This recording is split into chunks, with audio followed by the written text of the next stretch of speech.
Hi students, welcome back. Let's continue with our programming language, C programming language. In the previous video, I had explained only the definition of the computer and the characteristics of the computer and what is a computer hardware and what is a computer software. Now, in this video, I want to explain some computer languages. So this is a basic thing. If you want to develop any programming language, if you want to know write the coding on the programming language, let's have a basic knowledge on the computer. So let me explain some languages, the different computer languages. In the next video, we will start working on C programming. Okay. So, a computer programming languages are used to give instructions to the computer in a language which computer is understand. That is a main concept, right? So, actually, why we are using this computer language? So, with the help of the computer languages, we are giving an instructions to the computer to perform the operation. But whatever we are giving the instructions, that is in one language, and whatever the system is understanding, that is in another language, the system understandable language. So that we will see in this video. But one thing you have to get clarity is a computer language. Why we are using the computer programming language? Because we have to instruct the system to perform some operations, so that we can give in the form of a programming language, so that the computer can understand. If I am talking means you are able to understand. Okay, I am speaking and you are understanding, right?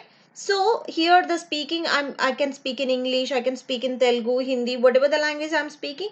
The people who know the English, they can understand. The people who know the Telugu, they can understand. In the same way, programming languages are also of different types. So the main aim here is the system has to understand that language, whatever we are saying, right? So it's giving some all the languages, whatever we are writing coding, coding indicates that it gives some instructions to the computer in a language, so that the system can understand. The different programming languages are the machine language, symbolic language, high level language. Okay, generally these are the three computer languages we used to call. So high level languages are the user languages, so that the English like statements we are able to understand that, right? And symbolic languages are nothing but the assembly level language. Okay, in the form of a mnemonics. It should be in the form of mnemonics. And machine level languages are nothing but everything is in the form of ones and zeros, so that the system can understand. The system can understand only the bit level language, right? So now let's see each and every language in detail with advantages and disadvantages also. Okay, by the end of the video, you'll get a clarity on what exactly the computer languages are, right?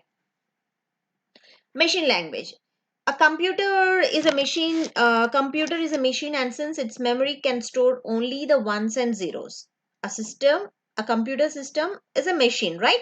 So it can store only the ones and zeros. Instructions must be given to the computer in a stream of ones and zeros, generally used to call it as a binary code. That ones and zeros representation, we call it as a binary code. They are easily understandable by machine. The machine always understand the binary code only, the ones and zeros. Whatever the statement I am saying, that is converted into binary code, so that the system can understand. Hi, hello, how are you? All these statements will be converted into ones and zeros. Program written in binary code can be directly fed to computer for execution, and it is known as a machine language. But one thing, can you write the statement in ones and zeros? Because we won't understand the machine code. We can understand only the English like statements. Suppose if 1010 something I had written, did you understand what it mean? No, we can't understand that. So the machine only can understand this. So whatever the statements we are writing, so that statement has to be converted into machine code, so that the system can understand. Okay, so to develop this, we are using a different languages. The main advantage of machine language is what? Execution is very fast, since there is no need of conversion. Suppose if you know the machine code, you can directly write the machine code, so the system can understand easily. In here, there is no conversions are required, right? Direct communication. If you know the English, if I am talking in English, then in between us there is no communication, is no one is required. because whatever I am saying you can directly understand. So in the same way, if you know the machine code, if we give the machine code to the system directly, the system can easily take that. Here there is no need conversion, so this is one of the advantage, so that execution is also becomes very fast. Then what is the disadvantage? Writing and reading programs in machine language is very difficult. Obviously, because for each and every statement or single word, it should be a numbers, ones and zeros representation. It's a very big representation, and we need to understand what it is. So writing and reading program in machine language is very difficult, and machine instructions are difficult to remember also. We can remember only up to like some 16. Okay, 1 to 16 you can remember, 0 to 15 you can remember that. So other than that you can't remember that, right? Now coming to the symbolic language. Okay, what is the use of this symbolic language? It is also called as assembly language. An assembly program contains a mnemonics. We generally used to call it as a mnemonics. Mnemonics like add. For addition it use the add. For subtraction it use sub. For if you want to do the multiplication of, suppose if you want to do the multiplication between two registers, so r1 and r2, two values are there. In r1 some data is there, r2 some data. If you want to multiply it, you'll just use the mul r1 comma r2. Okay, so you are no need to write the statements like English like statement. You are no need to convert it into the ones and zeros. It's just a mnemonic code. So this is the representation of symbolic language. Assembly language we generally used to call it. Mnemonic means information can be memorized easily and is generally in the form of abbreviation. So see here, it is simply in the form of abbreviations. In place of addition, we just written add. In place of subtraction, we have just written sub, like that. Okay. Then what are the advantages of using this language? It is easy to read and write programs in assembly language when compared to machine language. Right or wrong? It is easy to write the language when compared to machine, not the high.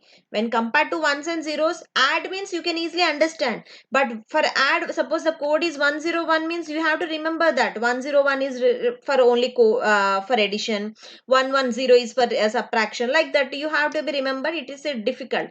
But whenever you see the add word, you can easily understand it is an addition. Whenever you see div, it is, you can say it is a division operation. You have to perform a division operation. So read and write programs in assembly language is somewhat easy when compared to machine code. Mnemonics are easy to remember also. Then what are the disadvantage? Assembly programs are machine dependent. Obviously whatever the assembly code you are writing, that is machine dependent. Why I am saying it is a machine dependent means, suppose in some programs some microprocessor like 8085 at coding will be different.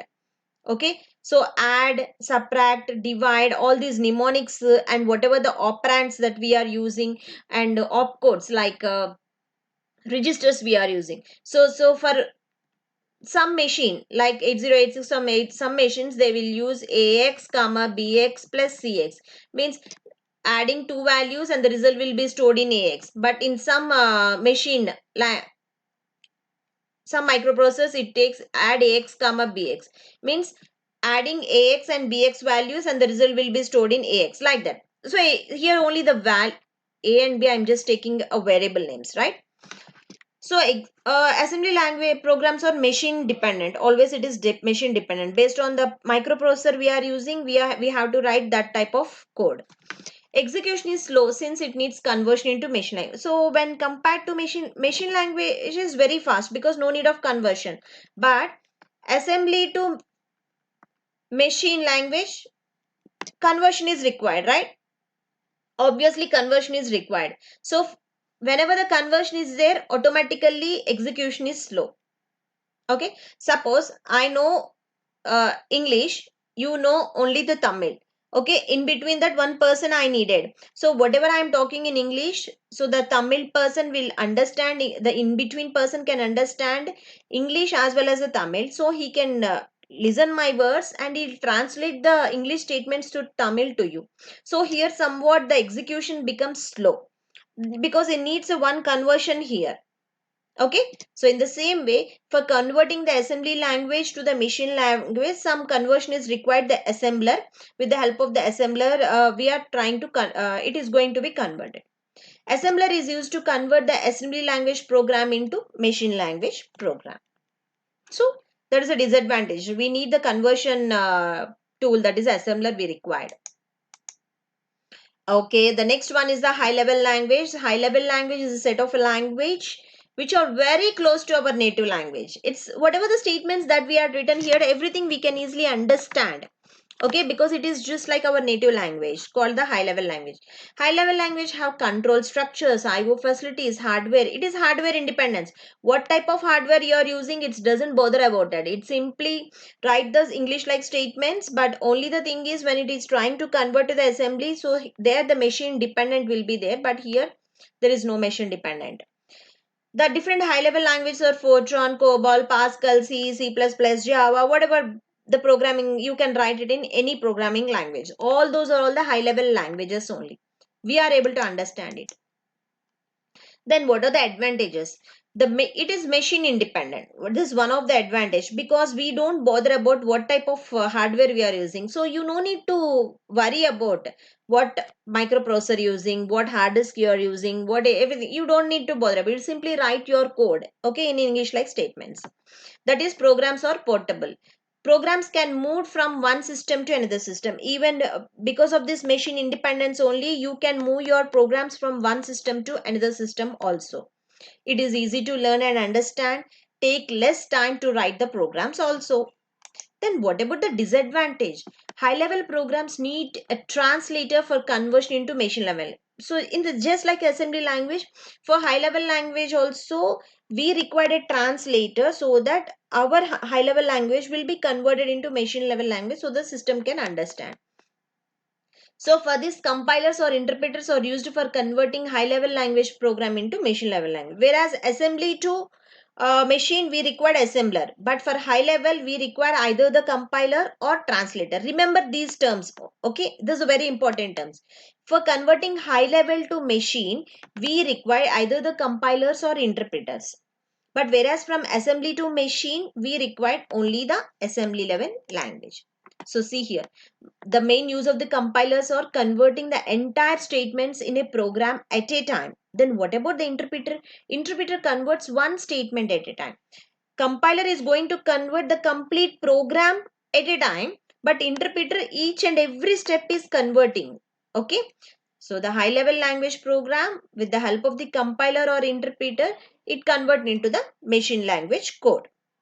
So this is about the different programming language, students. I hope you understand. Still, if you having any doubt, please write it in the comment box.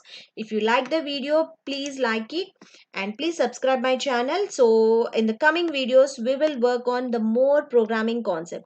First, I'll try to explain the concept, then I'll execute the program in the code blocks. Okay, so before starting the programs, I want to show you how to install the code blocks in the next video. Thank you.